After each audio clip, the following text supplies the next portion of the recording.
how has all that international experience shaped your perspective on ocean diplomacy? It's really important to kind of step outside of your own lived experience and your own culture and understand how other people kind of perceive problems. There's a scientific evidence base around what those threats are, but people have very different kind of ideas of, the extent to their problem, the extent to which we should be using our time and effort and money to solve those problems. Understanding different perspectives and ways of using and being with and relying on the ocean is a really important part of working out how we collectively, share and govern our oceans.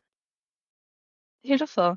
And reflecting on your time studying in France, did you find that that added a richness to your perspective as well? It added a lot of fun to my perspective. Yeah, look, it was really interesting. Even just being in another education system, I think, is a really great experience. Sometimes you're quite surprised by the kind of the nuances and the differences between how people approach education. I think the French education system expects a lot of its students, um, and that was yeah, that was a really interesting experience to have. It's always like fascinating studying and spending time in other countries and kind of being, immersing yourself in that culture rather than just kind of visiting or traveling through. Absolutely, I agree. And why is international collaboration so critical in ocean conservation? If there were no treaties and countries all acted in isolation, how would that be different? I think it'd be pretty disastrous. All you need to do is look at a globe or look at a map of the world to kind of see. It's so visual. We don't need, as a published paper to tell us how interconnected oceans are and everything within it. They really don't know any borders. So, the arbitrary lines that we put on maps are not respected or, completely unknown to the species that are traveling through ocean ecosystems.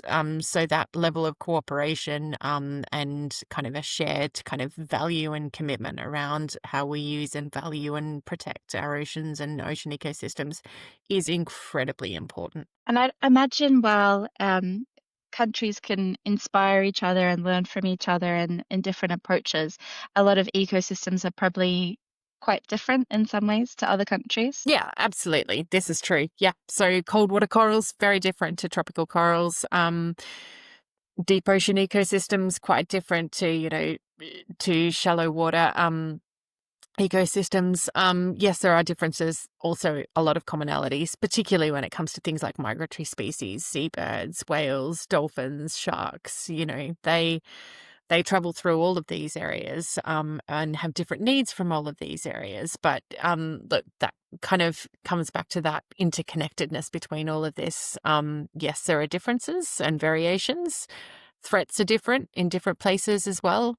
Um, and understanding how all of these kind of systems work together is really important. Would you say because of these different ecosystems and different threats, bespoke policies need to be designed for separate areas, or do you think that the instruments that governments use to help protect these areas are relatively transferable across different types of reefs, for example? Yeah, it absolutely depends. So you're right in one sense in terms of understanding some of the threats to, specific places and specific species. Sometimes there is, always a role for that highly specialized knowledge and understanding exactly what happens on this seamount compared to this seamount, for example.